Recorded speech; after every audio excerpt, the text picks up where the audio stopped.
Bonjour à toutes et à tous, vous êtes ici sur le magnifique centre d'entraînement de Mionnet, dans mon académie Renaud Gris Golf Institute. Et je vais avoir cette semaine 5 séances pour vous faire découvrir et perfectionner votre wedging. Donc nous voilà sur la première séquence de notre série de 5 leçons de wedging. Donc la première, on va parler un peu de la conception du wedging.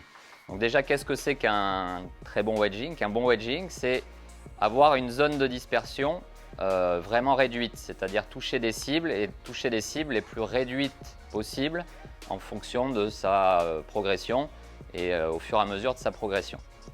Donc là, on le voit bien sur l'écran, ça illustre, donc là c'est la production d'un très bon joueur, d'un joueur professionnel, mais vous voyez sur une distance d'environ 64-65 mètres, qui serait à peu près le centre de la cible, on a toutes les balles qui sont dans un rayon de 4-5 mètres autour de cette distance 65 mètres.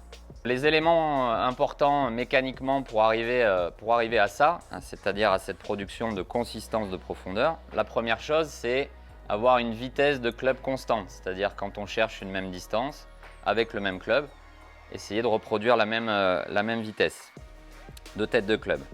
Ensuite, autre élément important, en relation avec cette vitesse, c'est ce qu'on appelle sur le TrackMan le smash factor, c'est-à-dire la réaction de la balle par rapport à la vitesse de club. Et donc cette idée d'un peu de compression de balle qui ne doit pas être monstrueuse sur un coup de wedge, qui doit être assez légère. Et là on voit un chiffre à 1,07, un 1,10 sur un coup de wedging, c'est plutôt une bonne référence, c'est-à-dire que la balle part 1,1 plus vite que la tête de club. Dernier élément important mécaniquement sur le wedging, c'est d'avoir un launch de balle, c'est-à-dire un vol de balle au départ, un angle de lancement assez plat, de manière à avoir une trajectoire médiane et pas trop en cloche, pour toucher le maximum de cibles. On dit que le meilleur rendement sur tous ces coups à moins de 100 mètres, c'est à peu près 30 degrés de launch, mais la fourchette c'est 25-35 degrés. Autre élément important dans la conception à prendre en compte, c'est la différence entre un chip, qui va être une balle qui vole peu et qui va rouler un petit peu plus, et un pitch ou un wedge, ou du wedging, où là, on va avoir une balle qui vole plus, et qui s'arrête relativement vite. Et ça, c'est autour des poignets qu'il faut comprendre la différence. Sur un chip, avec une position assez upright, comme ça, donc près de la balle, le club assez droit, on va avoir un fonctionnement des poignets arrière-avant, avec comme repère le bout du grip là, qui reste très proche et très en face du nombril. C'est-à-dire qu'on va être dans ce fonctionnement-là, arrière-avant. Voilà ce fonctionnement sur du chipping. Et la différence après sur un coup de wedging, ça va être sur le côté armement des poignets. C'est-à-dire que là, on a fait fonctionner les poignets arrière-avant sur du chipping. Sur du wedging, on va avoir aussi ce fonctionnement-là qui rentre en jeu pour pouvoir créer à la fois cet armement et à la fois le plan du club. Le bon plan du club. Pour bien comprendre cette idée d'armement de poignet, voilà, le démarrage du swing se fait assez neutre, là, comme si j'étais un peu sur mon chipping.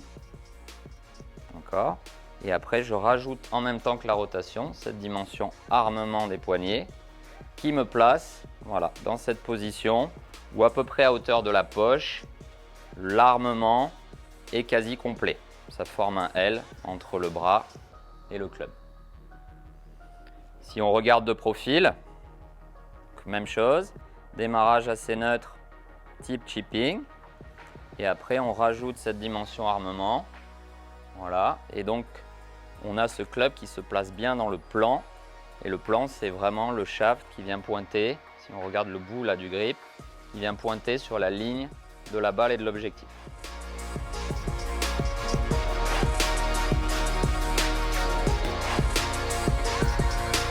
L'exercice que j'utilise beaucoup pour illustrer ce concept de wedging, ce concept d'armement des poignets, c'est donc de faire ce démarrage assez neutre ici jusqu'à la cuisse et puis après donc cette armement, et quand mon bras est à peu près à l'horizontale, là, par rapport au sol, le club est complètement armé et dans le bon plan. Donc si je suis bien dans cette position, je peux m'arrêter ici au sommet de l'élan et laisser les forces naturelles du club, c'est-à-dire le poids du club, faire le travail en le suivant après en rotation. Ça donne ça. Je me mets en place, je m'arrête, et je laisse faire le poids et je le suis.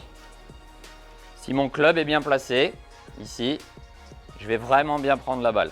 Si mon club est trop derrière, ou trop devant, ou pas assez armé, je ne vais pas avoir un bon contact, ça ne va pas être régulier. À vous de jouer.